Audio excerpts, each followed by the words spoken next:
तो आज का हमारा क्वेश्चन है चौथा, 0.9999 डैश डैश डैश को P/Q के रूप में व्यक्त कीजिए। तो क्या आप अपने उत्तर से आश्चर्यचकित हैं? अपने अध्यापक और कक्षा के सहयोगियों के साथ उत्तर की सार्थकता पर चर्चा कीजिए। ठीक है, तो इसका जो उत्तर आएगा तो उसको देख के आपको हैरानी होगी कि इसका उत्तर जो है वो लगभग 1 के बराबर आएगा। तो हम कह सकते हैं कि जो ये संख्या है ये लगभग 1 के बराबर है। ठीक है, तो इसको करके देखेंगे। तो क्या था चौथा क्वेश्चन कि 0.99999 डैश डैश डैश को P/Q के रूप में व्यक्त करना था। ठीक है, तो इसको हम लिख लेंगे माना 0.99999 डैश डैश डैश, इसको हम x मान लेंगे। ठीक है, तो माना x बराबर ये मान लेंगे, इक्वेशन फर्स्ट। अब एक ही अंक रिपीट हो रहा है, तो मैंने बताया था क्या करेंगे कि दोनों पक्षों में 10 से गुना करने पर, ठीक है, 10 से गुणा करने पर, तो 10 से गुना करने पर यहाँ पे आ जाएगा 10x और यहाँ पे आ जाएगा 9 आगे आ जाएगा, तो 9.9999 और डैश डैश डैश हो जाएगा। ठीक है, इक्वेशन 2। अब क्या करेंगे कि समीकरण 1 में से यानी 2 में से यानी 1 घटाने पर, तो 10x बराबर 9.99999 में से घटा देंगे x बराबर 0.99999। घटाने के लिए यहाँ माइनस और यहाँ माइनस, तो 10 में से 1 किया तो 9x और ये पीछे से घटाओगे, 9 में से 9 गया 0 0 0 0 0 और 9 में से 0 गया 9, तो यानी आपका 9x की वैल्यू 9 के बराबर आ गया।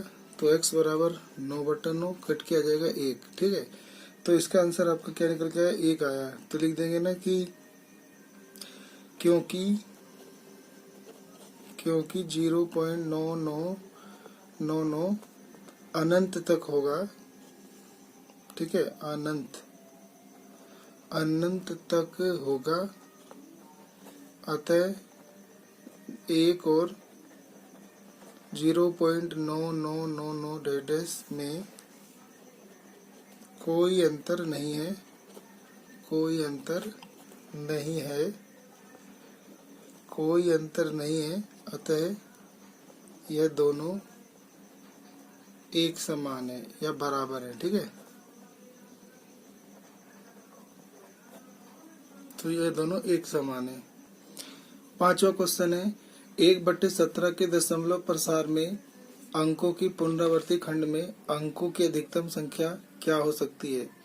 यानी जब तुम 1/17 को भाग दोगे, इसका जो दशमलव में आंसर आएगा, तो कितने अंकों के बाद इसके जो दशमलव, इसके जो भागफल है वो कितनी बार रिपीट हो रहे हैं, उनमें अंक कितनी बार रिपीट हो रहे हैं, ये पता करना है। ठीक है, अपने उत्तर की जांच करने के लिए विभाजन क्रिया कीजिए, यानी आपको भाग करना है इसको। ठीक है, जो लंबी विभाजन प्रक्रिया होती है वैसे ही। ठीक है, तो पांचवा क्वेश्चन हमारा है कि 1/17 के दशमलव प्रसार में अंकों की पुनरावर्ती खंड में अंकों की अधिकतम संख्या क्या है? तो हम लिख देंगे कि 1/17 को कि लंबी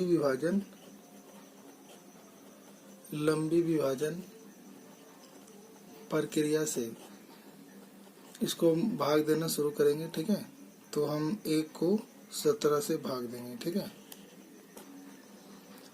तो एक 17 का पहाड़ा पड़ेगा, 1 आता होगा तो वो तो नहीं आता, तो 0 पॉइंट लगाएंगे तो 1 0 आ जाएगा, तो ये जाएगा 10। तो क्या 17 के पहाड़े में 10 आता है? नहीं, तो फिर हम 1 0 और लगाएंगे, 1 0 और बढ़ा लेंगे। ठीक है, 100 हो जाएगा। तो 17 का पहाड़ा आपको याद करना होगा, जो कि मैंने यहाँ लिख दिया है।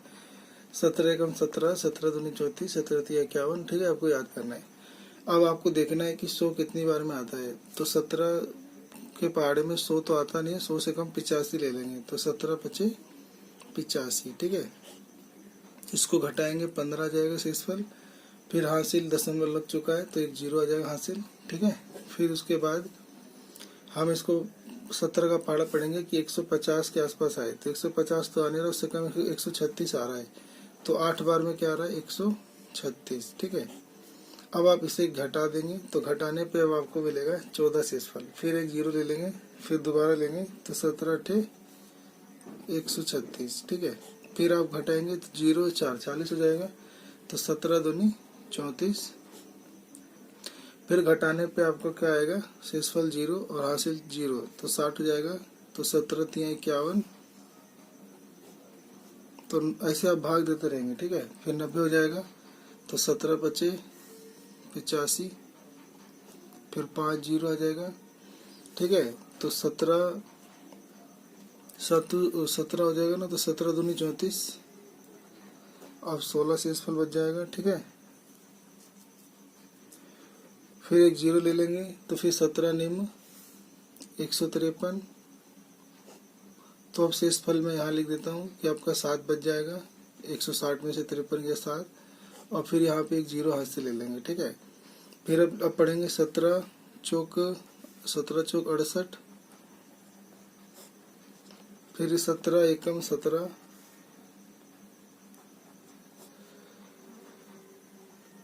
ठीक है। फिर 17 एकम दोबारा 17,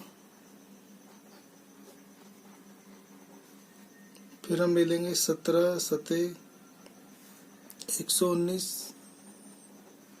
फिर हम ले लेंगे 17 छिक 102, 17 चौक 68,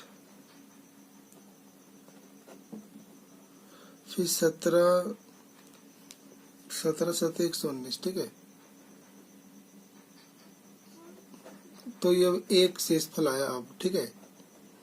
तो हमने देखा था कि एक से हमने शुरू किया था और यहाँ पे एक आ गया, तो ये कितनी बार आपको स्टेप करने पड़े, तो यही आपको गिनना था। तो आप गिनेंगे 1 2 3 4 5 6 7 8 9 10 11 12 13 14 15 16। तो अंकों की पुनरावृत्ति कितनी बार हो रही है, 16 बार हो रही है, ठीक है। तो आपका आंसर हो जाएगा 16 बार, ठीक है।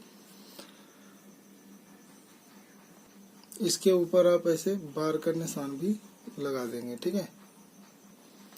P/Q के रूप की परिमेय संख्याओं के अनेक उदाहरण लीजिए जहां P और Q पूर्णांक है जिनका एक के अतिरिक्त अन्य कोई उभयनिष्ठ गुणनखंड नहीं है और जिसका 7 दशमलव निरूपण प्रसार है, ऐसा लेना है।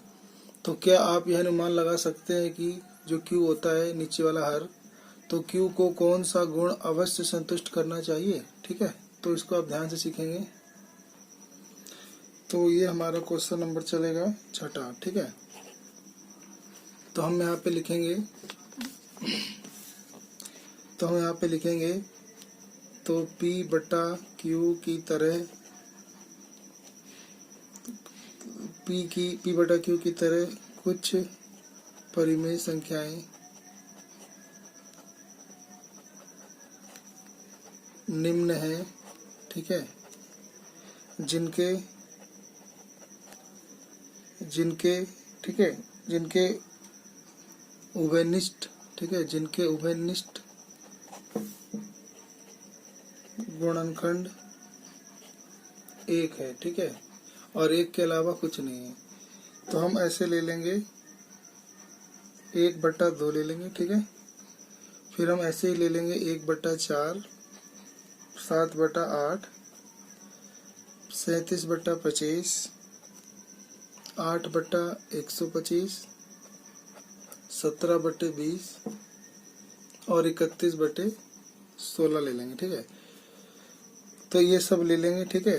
तो लिख देंगे आदि परिमेय संख्याएं, ठीक है। ये सारी आपकी रेशनल नंबर है।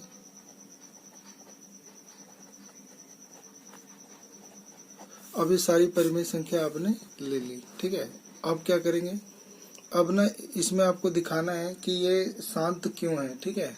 तो ये शांत इसलिए है क्योंकि देखोगे ना, तो नीचे ये 2 4 8 25 125 20 16 ये सब हमने जो लिए हैं ना, ये 2 और 5 के गुणज हैं। तो लिख देंगे 1/2, 1/4, 7/8, 37/25, फिर लिख देंगे 8/125, फिर लिख देंगे 17/20 और 31/16, ठीक है। ऐसे हमने सारे लिख दिए। अब देखोगे कि इसे नीचे वाले को 10 बनाना है, तो 10 बनाने के लिए आप क्या करेंगे, ऊपर नीचे 5-5 गुना कर देंगे। अभी जो 4 है इसको भी हमें फैक्टर में लेना है, तो इसको 2 दूनी 4 ले लेंगे। अब इसको 10 बनाने के लिए 5-5 गुना कर देंगे, तो ऊपर भी हम 5-5 गुना कर देंगे। ठीक है, तो इससे क्या हो जाएगा, ये 5 एकम 5 और बटे में 2 पच्चे 10 हो जाएगा, जिसको भाग देकर 0.5 हो जाएगा, जो कि शांत है। ठीक है, ये परिमेय संख्या क्या आ गई, शांत। ऐसे आप ये देखोगे तो 5 25 हो जाएगा और बटे में ये 100 हो जाएगा, तो ये हो जाएगा 0.25, तो ये भी क्या है, शांत है। ठीक है, ऐसे आप ये देखोगे तो 7 बटे में 8 को क्या लिख सकते हैं, 2 दूनी 4 दूनी 8। अब इसे 10 बनाने के लिए 2 में 5, इस 2 में 5 और इस 2 में 5 गुना करना पड़ेगा, तो ऊपर भी 5 3 बार गुना करना पड़ेगा। ठीक है, तो 7 गुना 125 और बटे में हो जाएगा ये 1000, ये गुना कर देंगे। 7 पचे 35 का 5 हासिल 3, 7 दूनी 14, 3 17 का 7 हासिल 1, 7 और 1 8, तो 875 बटे में 1000 भाग देने पे 0.875, तो ये भी आपका शांत आ रहा है। ठीक है, ऐसे ही आप समझ गए होंगे कि ये 37 बटे में 25 है, तो इस 25 में क्या गुना करना पड़ेगा, 4 4, ताकि ये 100 हो जाए। तो 4 गुना करो, 4 से 28 का 8 हासिल 2, 4 ते 12 2 14, 148 बटे में 100 भाग देने पे 1.48। ऐसे ही 125 है, इसे किससे गुना करा जाए, तो 125 है तो इसको गुना करना पड़ेगा किससे, तो इसे 8 से गुना करना पड़ेगा। ठीक है, 8 से गुना करोगे तो 8 8 64 और नीचे 1000 हो जाएगा, और ये आपका 0.064, ये भी शांत दे देगा। ऐसे ये 20 है, तो 20 को 100 बनाने के लिए 5 से गुना करना पड़ेगा ऊपर नीचे, तो ये 17 पचे 85 और बटे में 100 भाग देने पे 0.85 आ जाएगा। अब ये 31 बटे 16 है। ठीक है, तो 16 को किससे गुना किया जाए कि ये, तो 25 से गुना कर देंगे। ठीक है, तो 25 को 16 को 125 से करना पड़ेगा शायद, क्योंकि 16 के फैक्टर होते हैं 2 दूनी 4 दूनी 8 दूनी 16, तो इसको 25 25 625 से गुना करना पड़ेगा। ठीक है, तो ये हो जाएगा आपका 10,000 हो जाएगा नीचे। ठीक है, और ऊपर आपका 25 25 625, 31 गुना 625। अब 625 से 31 से गुना करेंगे, 625 को 31 से,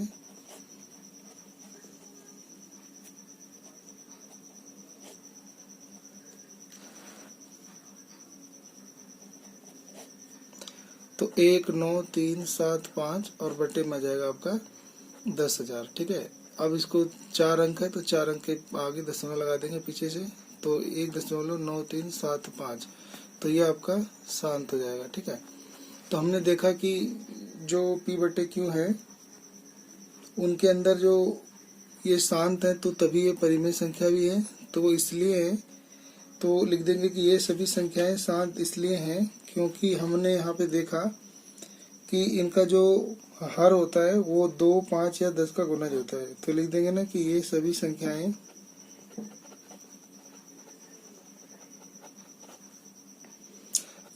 संख्याएं परिमेय हैं और जिनका दशमलव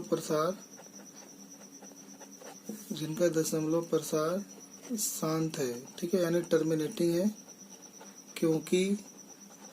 क्योंकि इसका जो हर है, इसका हर 2 या 5 और 10 का, ठीक है, तो 10 का गुणज है। ठीक है, तो 10 का गुणज है या 10 का अभाज्य गुणनखंड है। ठीक है, तो इतना लिख देंगे, तो ये आपका आंसर हो जाएगा। ठीक है, तो अगला क्वेश्चन है कि ऐसी 3 संख्याएं लिखिए जिसके दशमलव प्रसार अनुसानी अनावर्ती हो। ठीक है, अनुसानी अनावर्ती हो, तो इसके लिए आप लिख सकते हो √2, √3, √5। ठीक है, ये भी अपरिमेय संख्याएं होती हैं, और जो अनवसानी आवर्ती की होती है दशमलव प्रसार अनवसानी अनावर्ती होती है। या फिर आप इसको ऐसे लिख सकते हो 0.1 लिख के 1 0, फिर 1 लिख के 2 0, फिर 1 लिख के 3 0, ऐसे लिख सकते हो।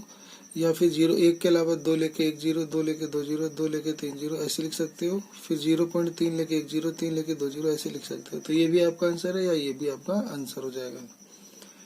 अगला है कि परिमेय संख्याओं 5/7 और 9/11 के बीच में 3 अलग अलग अपरिमेय संख्याएं ज्ञात कीजिए। ठीक है, तो 8वां क्वेश्चन हमें दिया था कि हमें 5/7 और 9/11, ठीक है, इनके बीच में 3 अलग अलग अपरिमेय संख्याएं ज्ञात करनी थी। तो पहले हम 7 से 5 को भाग देंगे, फिर 9 को 11 से भाग देंगे। ठीक है, पहले 5 को 7 से भाग देंगे, फिर 9 को 11 से। तो 0 पॉइंट लगाएंगे, 0 जाएगा, तो 7 7 49,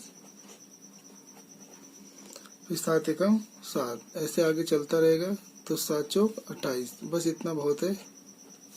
ऐसे ये ले लेंगे 0 पॉइंट, तो 0 जाएगा, तो 11 8 88, फिर 11 एकम 11,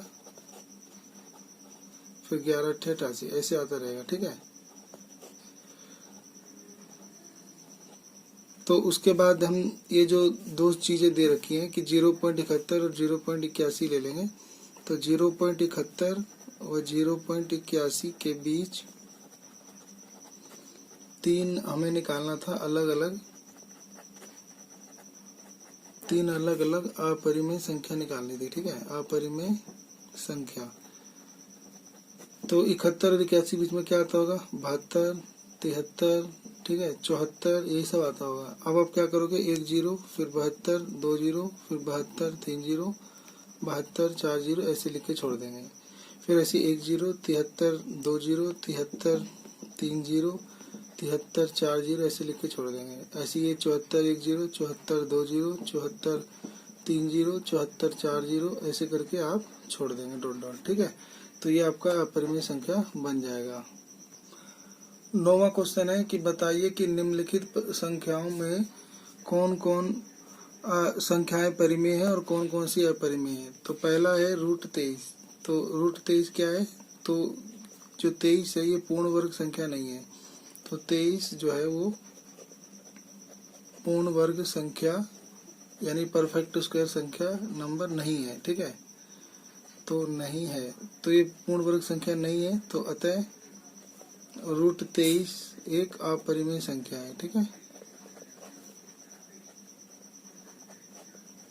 अंडर रूट में अगर कोई संख्या ऐसी होती है जो पूर्ण वर्ग नहीं है यानी परफेक्ट स्क्वायर नहीं है, तो वह अपरिमेय मानी जाती है। परफेक्ट स्क्वायर मतलब जिसके फैक्टर जोड़े नहीं बनते हों। ठीक है, तो दूसरा है जैसे 225। तो 225 एक पूर्ण वर्ग संख्या है, क्योंकि 225 का जब आप फैक्टर करोगे तो 5 से करोगे, जैसे पहले तो 3 से करोगे, 3 7 21, 3 5 15, फिर 3 से करोगे, 3 दूनी 6, 3 5 15, 5 25, फिर 5 एकम 5, तो आपको मिलेगा 3 3 और 5 5 का जोड़ा। तो यानी ये परफेक्ट स्क्वायर नंबर है, तो ये 3 5 बाहर आ जाएगा, तो ये 15 हो जाएगा। तो लिख देंगे कि ये परिमेय संख्या है। ठीक है, ऐसे ये वाला है तीसरा 0.3796। ठीक है, तो ये तो सीधा दशमलव यहाँ शांत हो गया है, तो ये क्योंकि शांत दशमलव प्रसार है तो ये दशमलव हटा देंगे। ठीक है, तो 0.3796 ये दशमलव हटा देंगे, नीचे आपका 4 0 आ जाएगा। तो 3796 और बटे में 1 2 3 4, अभी बटे में लिख पाए हो तो ये क्या एक परिमेय संख्या है। ठीक है, ऐसे ये चौथा वाला है, ये ये क्या है 7.478478, ये रिपीट हो रहा है, तो ये रिपीट हो रहा है तो ये लिख देंगे ना कि यह दशमलव प्रसार,